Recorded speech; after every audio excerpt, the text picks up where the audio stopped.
Shalom, selamat pagi, Ibu Bapa, Saudara-saudara, dan anak-anak. Patutlah kita mengucap syukur kepada Sang Pemilik kehidupan kita, yaitu Allah di dalam Yesus Kristus. Besar setianya kita nikmati dalam seluruh kehidupan kita. Pagi hari ini kita akan membaca firman Tuhan dan akan merenungkan firman Tuhan mengacu pada bacaan harian Gereja Toraja dari Galatia pasal 1 ayat 11 sampai ayat 24. Sebelum kita membaca firman Tuhan ini dan merenungkan firman Tuhan ini, mari kita berdoa. Kemuliaan hanya bagimu Tuhan, kami persembahkan. Besar kasih setiamu, sungguh kami nikmati dalam seluruh kehidupan kami. Memulai seluruh aktivitas dan pekerjaan kami sepanjang hari ini, kami rindu mendasari di dalam Tuhan. Demikianlah kami akan membaca firman-Mu dan merenungkan firman-Mu pada saat ini. Dalam kuasa Roh Kudus, kiranya kami menghidupi firman-Mu ini dalam seluruh langkah dan juang yang Tuhan perkenankan bagi kami. Layakkanlah kami ya Tuhan, ampunilah kiranya segala dosa dan kesalahan kami. Di dalam nama Yesus Kristus kami sambut firman-Mu. Amin. Firman Tuhan dari Galatia pasal 1 ayat 11 sampai ayat 24 berbunyi demikian. Sebab aku menegaskan kepadamu, saudara-saudaraku, bahwa Injil yang kuberitakan itu bukanlah Injil manusia. Karena aku bukan menerimanya dari manusia, dan bukan manusia yang mengajarkannya kepadaku, tetapi aku menerimanya oleh penyataan Yesus Kristus, sebab kamu telah mendengar tentang hidupku dahulu dalam agama Yahudi. Tanpa batas aku menganiaya jemaat Allah dan berusaha membinasakannya. Dan di dalam agama Yahudi, aku jauh lebih maju dari banyak teman yang sebaya dengan aku di antara bangsaku. Sebagai orang yang sangat rajin memelihara adat istiadat nenek moyangku. Tetapi waktu Ia yang telah memilih aku sejak kandungan ibuku dan memanggil aku oleh kasih karunia-Nya, berkenan menyatakan anaknya di dalam aku, supaya aku memberitakan Dia di antara bangsa-bangsa, bukan Yahudi. Maka sesaat pun aku tidak minta pertimbangan kepada manusia. Juga aku tidak pergi ke Yerusalem mendapatkan mereka yang telah menjadi rasul sebelum aku. Tetapi aku berangkat ke tanah Arab dan dari situ kembali lagi ke Damsyik.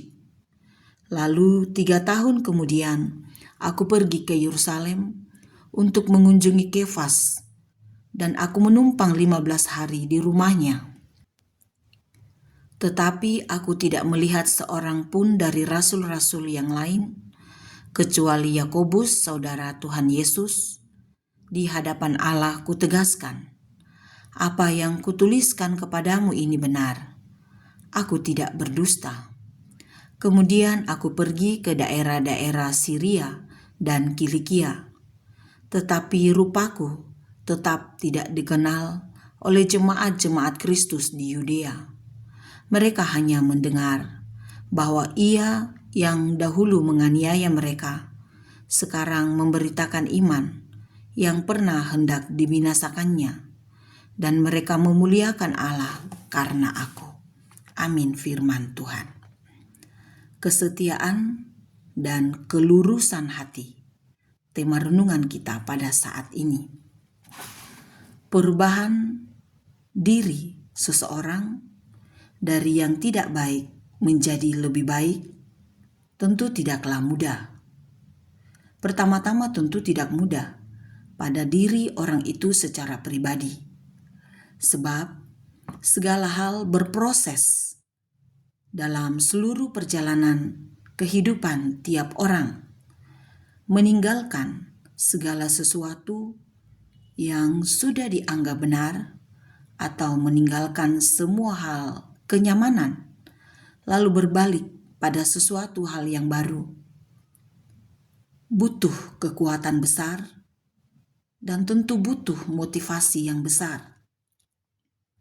Juga jika dilihat dari diri orang lain secara universal dalam perjumpaan yang dialami, tentu juga tidaklah mudah, sebab orang banyak tetap akan melihat seperti apa orang tersebut pada kehidupan yang lama. Katakanlah seorang penjahat, untuk kembali pada jalan yang benar, tentu dibutuhkan kekuatan besar dari dirinya dan kemauan yang sangat radikal. Lalu di pihak orang lain, dalam perjumpaan dengan orang lain, terutama kepada orang-orang yang pernah diperlakukan secara tidak baik, tidaklah mudah menerima serta-merta orang tersebut. Namun kita belajar dari kehidupan Rasul Paulus dalam bacaan ini. Rasul Paulus menceritakan bagaimana kehidupannya dan bagaimana hal yang dialami setelah berjumpa dengan Kristus Yesus. Rasul Paulus mengungkapkan dalam bacaan kita ini penegasan mengenai Injil yang diberitakannya, bahwa Injil yang diberitakannya bukanlah Injil manusia. Itu adalah Injil Yesus Kristus, ayat 11 dan ayat 12. Rasul Paulus mengungkapkan tentang semua ini sebagai bukti keseriusan dan kesetiaannya kepada Kristus Yesus yang telah memilihnya, yang telah memanggilnya, bahkan sejak dari kandungan ibunya. Ayat 15 bacaan ini. Rasul Paulus bersaksi bahwa sesungguhnya dibandingkan dengan teman-teman yang sebaya dengannya di bangsanya, Rasul Paulus lebih baik, lebih maju, bahkan dalam kekuatan yang besar. Rasul Paulus sangat tekun memelihara adat istiadat nenek moyangnya. Ayat 14 bacaan ini. Namun dalam perkenaan dan kuasa Allah di dalam Yesus Kristus, perubahan besar terjadi dalam seluruh kehidupan Rasul Paulus. Atas perkenaan Tuhan, Rasul Paulus diubahkan oleh Yesus Kristus sebagai seorang penganiaya menjadi seorang yang lebih baik sebagai pemberita Injil. Ayat 23 bacaan ini. Namun dalam perjumpaan dengan semua jemaat Tuhan yang telah dianiayanya, Rasul Paulus terterima dengan baik, dan justru dengan kehidupan Rasul Paulus, dengan pemberitaan Rasul Paulus, umat Tuhan menerimanya dan memuliakan Allah dengan segala perkara yang dialami oleh Rasul Paulus. Ayat 24 bacaan ini. Setiap orang sesungguhnya berpotensi untuk melakukan segala yang baik di hadapan Tuhan. Berubah dari pola yang lama kepada pola yang baru, kepada pola yang tidak dikenan oleh Tuhan, kepada pola yang dikenan olehnya. Sesungguhnya saya dan kita semua pun dapat diubahkan olehnya ke jalan yang lebih baik. Saya dan kita semua bukanlah orang yang sempurna, karena sesungguhnya hanyalah Yesus Kristus yang tersempurna. Namun dalam seluruh kehidupan kita, di balik kelemahan, di balik keterbatasan yang ada pada diri kita masing-masing, perubahan itu dapat kita alami menjadi lebih baik, sehingga setiap kelemahan dan keterbatasan, bahkan seluruh hal yang tidak berkenan kepada Tuhan, dapatlah diseimbangkan untuk melakukan segala yang benar dalam seluruh kehidupan yang Tuhan perkenankan. Namun sesungguhnya, di balik keterpanggilan kita sebagai anak-anak Tuhan, dipertaruhkan kesetiaan dalam melakukan apa yang dikenan olehnya. Kesetiaan untuk terus berjalan pada jalan yang dikenan oleh Tuhan. Sehingga ketika sudah memutuskan hidup di dalam Tuhan, melakukan segala kehendaknya, mengganti pakaian kita yang lama kepada pakaian yang baru yang lebih baik dalam pandangan Tuhan, merupakan sebuah pilihan yang terbaik. Maka demikianlah segala yang tidak dikenan oleh Tuhan mesti ditinggalkan demi Kristus Yesus yang telah disalibkan, yang telah bangkit dari antara orang mati dan memberikan serta menjaminkan hidup yang kekal kepada semua orang, termasuk saya dan kita semua. Kesetiaan untuk tetap pada jalan Tuhan dibutuhkan kekuatan besar. Gampang saja kita kembali lagi kepada manusia lama, tergoda untuk melakukan segala hal yang tidak benar, tergoda untuk melakukan segala kejahatan, tergoda untuk melakukan segala yang tidak baik menurut kehendak Tuhan. Maka demikianlah kesetiaan dipertaruhkan di dalamnya.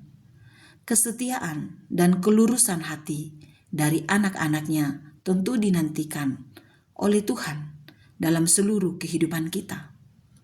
Kita bisa saja dicemooh, kita bisa saja dihina, kita bisa saja dituduh melakukan hal-hal yang tidak benar, seperti tuduhan orang banyak kepada Rasul Paulus, bahwa Rasul Paulus bukanlah rasul, dipertanyakan kerasulannya. Namun demikianlah dalam kekuatan dari Tuhan, dari Roh Kudus, Rasul Paulus meyakinkan orang banyak tentang jati dirinya, tentang identitasnya. Saya pun dan kita semua dapat menjumpai dan mengalami hal-hal seperti ini. Namun, adakah kita setia? Adakah kita tetap lurus pada jalan Tuhan? Tuhan menanti akan hal itu terjadi dalam seluruh kehidupan kita. Tuhan merindukan kesetiaan dari setiap anak-anaknya dalam seluruh perjalanan kehidupan yang diperkenankan olehnya. Namun pun demikian, tentu perjalanan hidup yang kita jalani tidaklah semudah yang kita harapkan. Namun harus mengingat juga bahwa tidaklah sesulit yang kita bayangkan. Hanya saja kita terus berserah kepada Tuhan, memohon pengasihannya, menantikan segala mujizat yang akan dinyatakannya, bahwa mujizat tidak hanya terjadi dalam kitab suci, tetapi mujizat pun dapat kita alami dalam seluruh perkara kehidupan kita. Maka yakinlah dengan sungguh bahwa mujizatnya dapat terjadi dalam hidup kita, dalam seluruh perkara kita, perkara secara pribadi, perkara dalam rumah tangga, perkara dalam persekutuan, perkara dalam lingkungan usaha, perkara dalam lingkungan kerja, perkara dalam lingkungan masa muda, perkara dalam lingkungan masa tua, perkara dalam prinsip-prinsip yang sedang kita tegakkan. Segala sesuatu dimudahkan dan akan dimudahkan olehnya. Hiduplah di dalam Tuhan, berdoalah dan teruslah berdoa. Yesus Kristus pun sendiri mengajarkan kepada kita ketekunan berdoa, ketekunan persekutuan dengannya. Maka demikianlah kita pun lakukan segala hal yang dikenan olehnya dalam persekutuan dengannya. Rasul Paulus memberikan keteladanan kepada kita yang berdasar dari keteladanan Yesus Kristus, hidup memperjuangkan segala yang baik karena Kristus Yesus Tuhan kita. Rupa-rupa kehidupan akan kita alami, rupa-rupa tantangan akan kita alami dalam kehidupan ini. Namun teruslah berserah kepadanya dan memohon pengasihannya atas segala yang kita perjuangkan dalam hidup ini. Mungkin masa depan yang kita nantikan belum kita tahu seperti apa terjadi di sana. Namun satu hal yang pasti, kesetiaan dan kelurusan hati atas firman-Nya yang kita alami dapat kita pegang dengan teguh dalam kehidupan ini dan terus meyakini Yesus Kristus itulah dasar kehidupan kita. Dimuliakanlah Allah dalam seluruh kehidupan kita. Amin. Mari kita berdoa. Kasih-Mu sungguh kami nikmati dalam hidup kami ya Tuhan. Tak mampu kami menghitungnya.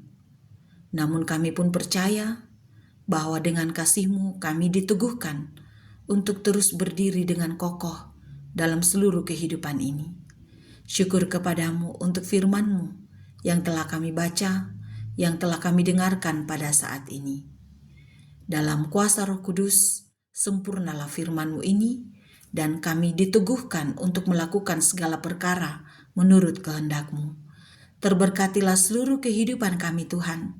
Terberkatilah seluruh langkah dan juang kami, karena kuasa dan kasih-Mu yang menyertai kami.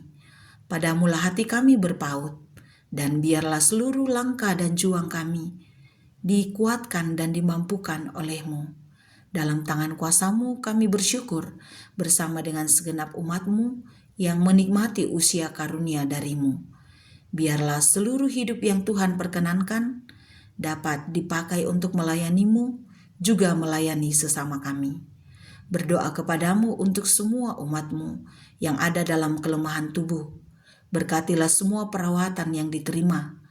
Kiranya imannya tetap teguh kepadamu ya Tuhan. Juga diberkatilah semua keluarga yang terus memberikan kekuatan, motivasi, dan pendampingan. Berdoa kepadamu Tuhan bersama dengan orang tua kami yang telah lanjut usia. Terpeliharalah kehidupan semua orang tua kami ini Tuhan. Demikian berdoa kepadamu untuk semua anak-anak, semua pemuda yang memperjuangkan masa depan, semua umat-Mu dalam seluruh gumul dan juang. Juga berdoa kepadamu untuk semua umat-Mu yang ada dalam duka cita oleh karena kematian orang-orang yang dikasihi dan yang mengasihi. Dihiburkanlah dan dikuatkan dari-Mu ya Tuhan, dengan kuasa Roh Kudus. Kami menaruh harap kepadamu. Berkatilah seluruh kehidupan bangsa dan negara kami, para pemimpin kami dan pemerintah kami.